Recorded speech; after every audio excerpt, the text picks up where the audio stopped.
ဒီကနေ့2ရက်6လ2026ဒေါ်လာအားစီးစီစဉ်ကနေဒေါ်လာမိဘပြည်သူများအားလုံးကိုကြိုဆိုလိုက်ပါရခင်ဗျဒီတော့ကျွန်တော်ရဲ့ဒေါ်လာအားစီးစီစဉ်ကိုဒီနေ့ဗာလေးနဲ့စတင်လဲဆိုရင်ဒီလိုစလိုက်မယ်ဗျနော်ဒါကြရင်ကျွန်တော်တို့အကြီးအကျယ်ပြောတယ်လို့ပြောကြတယ်ဒါပေမဲ့ကိုနဲ့မတန်တဆစကားတွေကိုဒီစကားမနဲ့ဟာလားသူအတိုင်းဝိုင်းပဲပြောကြတယ်ကဲဘယ်လောက်ဒီပြောလဲဆိုရင်စကားမအတိုင်းဝိုင်းဘက်ကနော်ဘာပြောလဲဆိုရင်ဒီတိုက်တိုင်းအောင်ဆိုတဲ့ဆောင်ပုတ်ဟာဒီမလာရဲ့ဆောင်ပုတ်ဆိုပဲမတက်မရဗျာနော်အဲ့တော့တိုက်တိုင်းအောင်ဆိုတာကတော့တခြားမဟုတ်ပါဘူးနော်ပြန်တွေးကြည့်ရင်ဒီကျွန်တော်တို့ညနေပြောင်တိုက်တာကိုပြောတာဖြစ်မှာနော်ညနေပြောင်တိုက်တာကိုပြောတာဖြစ်နောက်တစ်ခုရှိတယ်ရှေ့တန်းမှာကတော့ဟာလားနော်စကားမတိုက်တိုင်းအောင်တော့မဟုတ်တတရဟုတ်ပြီတတရဆိုပါလေအားလုံးသိတယ်တိုက်တိုင်းရှုံးနော်ဒီလိုအနေထားပါအဲ့တော့မတန်မရတွေကိုဟာလားဥပဇက်နဲ့ဆန့်လားမဆန့်လားမသိဘူးဗျာဒါမျိုးတွေရှောက်ပြောတာနော်နောက်တစ်ခုထပ်ပြောပြမယ်ကိုနဲ့ဟာလားတန်လားမတန်လားဆိုတာနော်ဒီကျွန်တော်တို့စကားမဘက်ကဘောမတေးရေးဆရာတယောက်ပေါ့နော်ဘာအလင်းကကြောသွားဘာညာဗျာအဲ့ဘွဲတွေရတာနော်အဲ့တေးရေးဆရာတယောက်ကနေပြီးတော့ဒီလောက်တိုင်းပြည်မှာဟာလားအသုံးမတည့်တဲ့ဒီစကားမဟာလားနော်ခေါင်းထဲကြီးမအလောက်ဘာနဲ့သချင်းနဲ့မနိုင်လဲဆိုရင်ကျွန်တော်တို့ဒီငွေလမင်းဆိုပ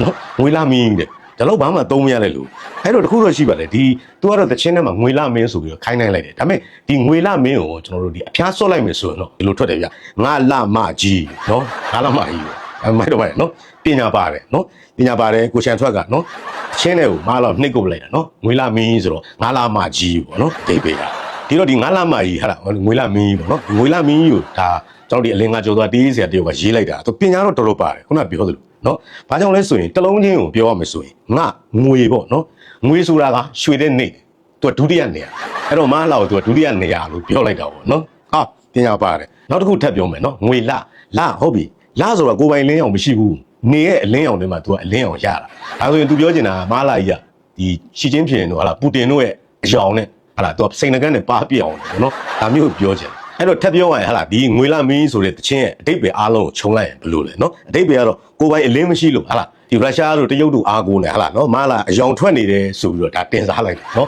်တင်စားတော့မဟုတ်တာဒါတေးကြီးရဲ့ကြိတ်ပလိုက်တာအဲ့တော့ဒီတခြင်းကိုခုနကျွန်တော်ပြောဆိုငွေလမင်းကြီးနော်ငွေလမင်းကြီးကိုဒီငါးလမကြီးကိုကဲဒီကိစ္စကိုဘောမတွေတော့တော်တင်းနေပြီဘာကြောင့်ဒီတခြင်းဆရာဟာလာဒီငါးလမကြီးဖြစ်အောင်မလောက်နှိတ်ကွတ်တယ်ဆိုပြီးတော့ကဲနော်ဒေါကန်နေကြပြီအဲ့တော့ဘောမများဒေါကန်တောပြန်ပြီးတော့ဘောရကံမှာပဲရတော့နော်ဖိုက်တယ်ကိုချန်ထုံးတော့နော်လုံးလိုက်အနှစ်ကြီးပဲနော်ငွေလာမင်းကြီးငါလာမကြီးပေါ့နော်ဒီချင်းနဲ့မလာနဲ့လိုက်တော့လိုက်တယ်အဲ့တော့နောက်ဆိုရင်မလာနဲ့ပဲရေးမယ်ဆိုရင် तू ကပို့သွားပြီနော်မအလာကွင်းစားငါလာမကြီးကွင်းပိတ်ကဲဒါမျိုးဖြစ်သွားပါပြီနော်ကွင်းစားကွင်းပိတ်လေးနဲ့နော်အဲ့ကြစ်ဖတ်လို့လည်းလာအောင်ကဲဒါကြောင့်ကျွန်တော်တို့ဒေါ်လာပြည်သူများအားစေးတောက်ဖို့အချိန်ရောက်ပါပြီနော်ဒီနေ့တော့ကျွန်တော်ရသမျှအားစေးတွေနဲ့နော်ဒေါ်လာအားစေးတိုက်ပါပါအဲ့တော့ပထမဆုံးအားစေးကတော့ဒီလိုပါနော်လူငယ်တွေကိုဒီစစ်တက်သေးကိုဟာလာအော်တိုရောက်အောင်ဒီမလာလုတ်တဲ့အကွက်ဘယ်လိုလုတ်လဲဆိုတော့လူငယ်တင်တန်းကြောင်းဆိုပြီးတော့မလာကွင်းစင်လိုက်ကွင်းစင်ပြီးတော့ဒီလူငယ်တင်တန်းကြောင်းတွေဖွင့်လိုက်တယ်ဒါပေမဲ့ပြည်သူသူကရှော့တော့တာနော်ပြည်သူကမအားလောက်တကွက်ကြော်ပြီးတော့ကဲနော်ဒီလူငယ်တင်တန်းကျောင်းဆိုတဲ့ဟာတွေမှာကျောင်းသွားမအပ်ဘူးကျောင်းသွားမအပ်တော့ဘာဖြစ်လဲကဲအခုရဲမွန်တက်မျိုးမှာဖွင့်ထားတဲ့ဒီလူငယ်တင်တန်းကျောင်းအပါဝင်နော်တင်တန်းကျောင်း17ကျောင်းပိတ်လိုက်ရပြီဟုတ်ပြည်သူရှော့မတော့နဲ့တိုက်လေတဲ့ခြေထောက်တစ်ပတ်ပဲနော်ဘလောက်နဲ့တက်မလာနဲ့ပြည်သူကသူ့အမှုတ်ကျိတ်ပြီးတော့ဖြောပါတောက်ပလိုက်အဲ့တော့သူ့လက်ထက်မှာလုပ်တဲ့ပညာရေးဆိုတာ for sure ပဲနော်သူကအယောင်ပြတ်တတ်တယ်သူကအယောင်တင်တာပေါ့နော်ကာလာတာတင်နော်ငွေလာမင်းနော်လင်းအောင်မရှိဘူးနော်ပူတင်တို့အစွမ်းနဲ့သူကဟာစိန်နကက်ရောင်နဲ့ပါပြောင်းအဲ့တော့ကျောင်းတွေမှာဘိုးတော်ကဆောင်ဖို့ရှိတယ်စိတ်သက်စီကံပညာဒါပေမဲ့အဲ့ဆောင်ဖို့ကိုစားကောင်းမောင်ပေးလိုက်နော်ဘယ်လိုပေးလိုက်လဲဆိုတော့ဒီစိတ်သက်စီကံပညာမှာစလုံးထပ်ဖြည့်လိုက်တယ်ဘယ်လိုဖြစ်လဲဆိုတော့စားကောင်းမှဒီစိတ်သက်မကောင်းပါစီကံတစ်စက်မှမရှိနော်နောက်တစ်ခုပညာမတက်လို့တိုင်းပြည်ဒီလိုဖြစ်နေတာဟောနော်အဲ့တော့ဒီစာတင်ကျောင်းကစိတ်သက်စီကံပညာဆိုတဲ့ဆောင်းမုတ်သုံးခုကိုကျွန်တော်စလုံးရည်တိုးပြီးတော့စားကောင်းမောင်လွှဲပေးမှရမယ်အဲ့တော့သူ့အနေထားဘာလဲဆိုတော့တောင်လေမြောက်ပေါ်မြောက်လေတောင်ပေါ်ဒီအနေထားပဲရှိတယ်ဟာလားအဲ့တော့လူငယ်တွေဟာလားဒီစစ်တပ်တွေမရောက်ရအောင်တင်တန်းကျောင်းဖွင့်တယ်ဝစ်စုံကြောက်လေကျောင်းဝစ်စုံမဟုတ်ဘူးဟာလားကိုယ်ရင်လည်းကိုမပြန်အောင်ဒါမျိုးနဲ့တက်မလာနဲ့နော်ပြည်သူကတောက်ချလိုက်မယ်အဲ့ကျွန်တော်တို့ကပဲလေအပြင်မထွက်နဲ့နော်အဲ့တော့မကြခင်မှာစားကောင်းမှာဂိမ်းအိုဗာဖြစ်တော့ဘာကြောင့်လဲသူ့ရဲ့ဘဘကြီးနော်ဘဘကြီးပူတင်သွားပြီလူမမြင်အောင်ပုံနေရတဲ့အနေအထားဖြစ်သွားပြီဟာလားမိကုန်းပြောတာတော့တန်စကားတွေကပြောရတယ်ကဲအခုရုရှားကဘာဖြစ်လဲစစ်သုံးစရိတ်တွေမလောက်တော့ဘူးနော်စစ်သုံးစရိတ်တွေတောက်မခံနိုင်တော့ဘူးဆိုပြီးတော့ကဲအခုကြော်ညာရတဲ့အဆင့်ဖြစ်ပြီအဲ့တော့ရုရှားတော့ဒီလိုအနေအထားဆိုရင်မှားလားဆိုရင်ဂိမ်းအိုဗာပြီးပြီအဲကြောင့်သူအိန္ဒိယမှာသွားတောင်းလိုက်ဟာလားဟိုမှာတောင်းဒီမှာတောင်းဒါပေမဲ့တောင်းပေမဲ့လည်းဘာမှမရဘူးနော်အဲ့တော့ဒါတော့မလွယ်သေးပါလေတိုက်တိုင်းအောင်ညနေပြောင်တိုက်တာပဲဖြစ်မှာနော်နောက်တစ်ခုထပ်ပြောချင်တာကတော့အနေတို့အတွက်သတင်းကောင်းပဲအဲကြောင့်မာလာနဲ့ဒီလက်ဆွဲနှုတ်ဆက်တဲ့ဟာလားနိုင်ငံကောင်းဆောင်တော်တော်များများဘာဖြစ်သွားလဲချက်ချင်းပြုတ်သွားတာနော်လာပိုင်းရက်ပိုင်းနဲ့တွေပြုတ်တယ်ကဲအခုနော်အနေတို့ကဒီမတိုးပဲမွေပေါက်ပြီအဲကြောင့်တော့နှုတ်ဆက်လိုက်တယ်လေဟာလားအမှတ်မရှိတဲ့တဲ့ကဲအခုသွားပြီနော်အနေဘဝကတော့ဖွတ်တက်တာလေစိုးသွားပြီအခုလက်ဆွဲနှုတ်ဆက်ပြီးမှဘေးကဝိုင်းပြောမှကဲအနေကဟာသွားပြီဟာတွေသွားပြီ ဒီနေတာဖြစ်သွားပြီကဲဒါကြောင့်နော်မာလာနဲ့သွားပြီးတော့လက်ဆွဲနှုတ်ဆက်လိုက်လို့အနေတို့နော်ကန်ဆိုးမုံမုံကြနေတဲ့အချိန်မှာပဲဟလာတဲမုံတိုင်းလည်းထိုက်ပြီးပြီကဲဒီလိုအားရှိစရာသတင်းတစ်ခုလာပါပြီအဲ့အားစီရောဘာလဲဆိုရင်ဒီကျွန်တော်တို့အမေရိကန်ထောက်ပံ့မဲ့ဒေါ်လာ120တန်းကိစ္စပေါ့နော်ဒေါ်လာဖွဲ့လို့ထောက်ပံ့မဲ့ဒီဒေါ်လာ120တန်းကိစ္စတော့ကဲအခုဆိုရင်အားလုံးရဲ့စွမ်းဆောင်ချက်ကြောင့် okay မှာစုပြေသွားပါပြီနော်အားကြောင့်လဲဆိုရင်ဒေါက်တာဆဆာကိုယ်တိုင်ပြည်သူကိုအထာလေးနဲ့သတင်းပါလိုက်တယ်ဘယ်လိုပါလိုက်လဲကဘာကြီးကတော့ပြည်သူဘက်မှာရှိပါတယ်လေဗျာကဲအဲ့တော့ okay မှာစုပြေပြီလေအခုတော့ရှိတယ်ဗျစားကမှလည်းစစ်အသုံးစည်းတွေများပြီးတော့ဟာလားဦးနှင်းခွန်နေနဲ့နော်ကြောင်ပြောင်းနေချိန်မှာကျွန်တော်ကအဲ့လိုမျိုးမြေပြင်ကိုစီးဆင်းလာတဲ့ဟာတွေနဲ့အဲ့လိုလားအားကောင်းကောင်းနဲ့တိုက်ရတော့ကဲနော်အနေလိုပဲသူလည်းကန်ဆိုးပုံပုံကြာယူကဲနောက်ထပ်အားစီးလာပါနောက်ထပ်အားစီးတော့ဒီကျွန်တော်တို့တိုက်တိုင်းအောင်မဟုတ်ဘူးနော်တိုက်တိုင်းရှုံးနော်တိုက်တိုင်းရှုံးဒီချင်းညာတက်ကကဲအခုဆိုရင်ဘာဖြစ်လဲကို့အချင်းချင်းပြန်ပြီးတော့ခေအောင်ချကုန်နော်ဒီလိုအချင်းချင်းသူတို့ပလေးကြတယ်ဘာဖြစ်လဲတကောင်ခေသွားတယ်ခေတော့အဲ့ပလေးလိုက်တဲ့ကောင်ထွက်ပြေးတာကဲအဲ့လိုပြေးတဲ့အချိန်မှာပဲဒီဟာလားနှစ်ရင်နဲ့ငခုကျော်ကျွန်တော်တို့ဒေါ်လာရေးဘက်ကအရှင်ဖမ်းလိုက်ပြီဗျာကဲအခုဆိုရင်တခြားမပြောနဲ့ကျွန်တော်တို့ကြည်သက်တာကိုရှိတယ်ဘာကြောင့်လဲသူတို့အချင်းချင်းသူတို့ဟာလားနော်မကြေမချမ်းအနေနဲ့ပြန်ပြီးတော့ကစ်တဲ့အနေတာဖြစ်သွားပြီဂိမ်းတဲ့ကောင်ဂိမ်းနဲ့ဆေးရုံရောက်တဲ့ကောင်ရောက်တယ်ဒီလိုအမှုတွေအများကြီးပဲနော်အဲ့လိုကောင်မျိုးတွေကဟာလားနော်ပြင်းလွှမ်းနေတဲ့တောထဲမှာရွာလဲပြီးကဲတော်လိုင်းဘက်ကအရှင်ဖမ်းလိုက်ပြီဒီလိုမျိုးနှစ်ရင်နဲ့ဟာလားချင်းကြားတဲ့ကောင်အရှင်မိတဲ့အချိန်မှာပဲဒီစားကမှအမှတ်မရှိဘူးเนาะဒီလောက်တိုက်တိုင်းရှုံးတော့ဘာလို့လဲဆိုငစွန်ဘက်ကိုစစ်ကြောင်းထက်လွတ်လိုက်တယ်ကဲအဲ့လွတ်လိုက်တဲ့စစ်ကြောင်းကဲကျွန်တော်ဘက် PDF ကဘယ်လိုလုပ်လဲရှယ်ပလန်နဲ့တကယ်နှံလိုက်တာဗျာ၄កောင်ပွဲချင်းပြီး၄កောင်ပွဲချင်းပြီးဒီတော့ထပ်ပြီးတော့ပွဲချင်းပြီးဖို့များပါတယ်စားကမှဘက်ကဂိမ်းဖို့လည်းတော်တော်များပါတယ်ဒါကြောင့်လဲဆိုရင်ကဲပြထားတဲ့ပုံလေးကိုတစ်ချက်ကြည့်ကြည့်လိုက်ပါဦးเนาะကျွန်တော် PDF တွေကကိုယ်ပိုင်ထုတ်လုပ်တဲ့ဒီ short တိုက်တင်နဲ့ကဲဘယ်လီဓာတ်ကိုခါအပြုတ်ရိုက်မယ်တော့မသိဘူးဗျာ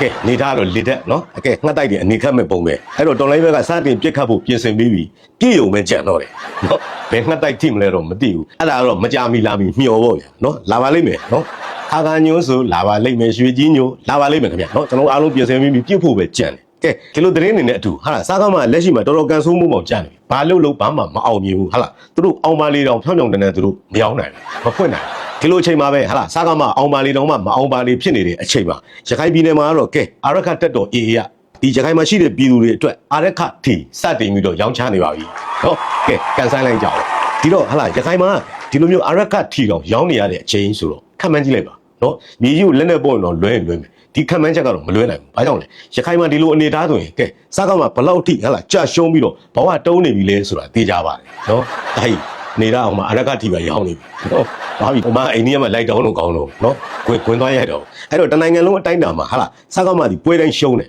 ။သူ့ရဲ့အဆင့်ကဘယ်အဆင့်လဲ။ရွာမီးရှိုးတဲ့အဆင့်ပဲရှိတယ်။စစ်တိုက်တဲ့အဆင့်မဟုတ်ဘူး။ရွာမီးရှိုးတဲ့အဆင့်ပဲရှိတယ်။စားကောင်းမှာအဲ့ဒါကြောင့်မီးရှိုးတက်လို့ခေါ်တာနော်။မီးရှိုးအာမီအဲ့တော့မီးရှို့တဲ့အဆင့်ပဲရှိပါတယ်ဒီအချိန်မှာကျွန်တော်တို့ online ဘက်ကစစ်ရေးတွေထပ်မံပြီးတော့အရှိန်ကောင်းမှုအတွက်အားစိလာပါပြီဘယ်လိုမျိုးလဲဆိုရင် SCEF ကလည်းကဲအခုဆိုရင်ပူးပေါင်းဆောင်ရွက်မှုတွေကိုထပ်မံတိုးချဲ့ဖို့ခြေလှမ်းတွေစနေပါပြီလုပ်ငန်းတွေစတင်လုပ်နေပါနော်ဒီမှာတော့အိန္ဒိယမှာပတ်စံလိုက်ကြီးကောင်းတော့အဲ့သူတို့ဘဝပဲနော်အနေထားကတော့အဲ့လိုပေါ့ဒါကြောင့်တော်လန်အားစိရဲ့အကြောင်းစုံကိုထပ်မံပြီးတော့ပြောရတယ်ကဲအကြောင်းစုံကတော့လောင်းလုံမှာရှိတဲ့စစ်တပ်ရဲဌာနဆိုင်ရာတွေအကုန်လုံးကဲ PDF ကအမုန်းကျိတ်တဲ့အတွက်ဘာဖြစ်လဲလောင်းလုံမှာအခုစားကမှပုံအိတ်ရတဲ့အနေထားဖြစ်သွားပြီအဲ့အိန္ဒိယမှာကောင်းစားတယ်ဟိုကလောင်းလုံမှာချင်းသားတွေပုံအိတ်ကုန်ဒီလိုနေထားပါကဲဒီတော့မနေ့ကဆိုရင်စကားမတွေလောင်းလုံမှာဟာလားနော်အမုန်းချိတ်ခံလို့ပုံအိတ်နေရတဲ့အပြင်ကဲဒီနေ့မှာတော့လောင်းလုံကနေပြီးတော့စစ်တက်ရဲဌာနဆိုင်ရာတော်တော်များများမြို့ကနေစတင်ပြီးတော့စုတ်ခွာနေရပါဒ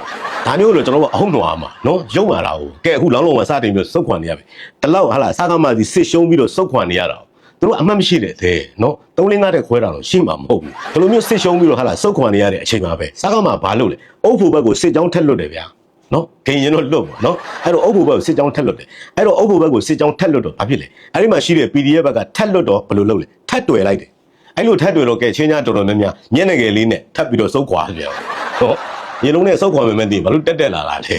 ဲနော်ကဲအဲ့လိုမျိုးမျက်နှာငယ်လေးနဲ့စုပ်ခွာသွားသလိုကဲဒီလိုမျက်နှာမငယ်ပဲနဲ့ဟာလားနော်တိုင်ခိုင်းနဲ့ဂိမ်းဝါးတယ်ကဲ18ကောင်တော့ငရဲကိုဗီဇာအော်တိုရပါပြီနော်ငရဲဗီဇာရသွားပါပြီဒီအချိန်မှာပဲနောက်ထပ်အားစေးလာပါပြီနော်စားကားမကိုကောင်းမယ်ဒီပြီးတော့တွားရောက်ပြီးတော့ပူးပေါင်းတဲ့ဒီ SN တွေကကဲရဲဘော်3ယောက်အနေနဲ့ဖောင်းပြင်မှာနော်အဲ့ SN တွေရဲ့3ယောက်ဆိုရင်ကဲငွေလာမင်းကြီးရဲ့သဘောထားအမှန်သိတဲ့အတွက်မယုံတော့ဘူးဆိုပြီးတော့ကဲအလင်းဝင်သွားပြန်ပြီနော်အစတည်းကသူတို့မယုံရမှာအခုမှမယုံတော့ဘူးဆိုတော့ကဲအလင်းဝင်တယ်ဒါမျိုးတွေကအများကြီးပါဒီတင်ရလည်းမဟုတ်ပါဘူးတိုင်းနဲ့ပြည်နယ်အနှံ့မှာဟာလားဒီငွေလာမင်းကြီးပေါ့နော်ငါလာမသားကြီးကိုကဲမယုံလို့ဆိုပြီးတော့ဒီလိုအလင်းဝင်တာတွေအများကြီးပါလက်နဲ့ချတာတွေအများကြီးပါအဲ့တော့အလင်းဝင်ကြပါနော်ချင်းချင်းတော်တော်များများဟာလားဒီငါလာမကြီးကဟာလားဘယ်လောက်ထိမယုံရလဲဆိုရင်ဒါသူတို့အားလုံးကိုတွေ့ပါသူတို့သိပါဟာလားနော်မသိချင်တော့မထောင်ပါနဲ့ဒီတော့အလင်းဝင်လာရင်ဘာဖြစ်မလဲအလင်းဝင်လာရင်တမိုင်းလာတယ်ကဲပိုကောင်းတာစုကြီးတွေပါရတယ်ဗျာဒါမျိုးအနေထားပါကျွန်တော်တို့ဘက်ကအခုဆိုရင်ဝင်လာတဲ့ဟာလားစစ်သားတိုင်းရဲတိုင်းကိုကျွန်တော်တို့တော်လိုင်းတက်ဖွဲ့တွေဟာလားထိုက်တန်တဲ့စုကြီးတွေပေးပါတယ် စကားမှတော့ဒါမျိုးမရှိဘူးလေနော်အဲ့ဒါပြေးပြီးတော့တက်တဲ့ပြန်သွားလို့လာတာပဲကြီးအောင်ပဲဒါမျိုးနေထားပါဒါကြောင့်ချင်းကြတော်တော်များများအလင်းဝင်ကြပါပြီကဲ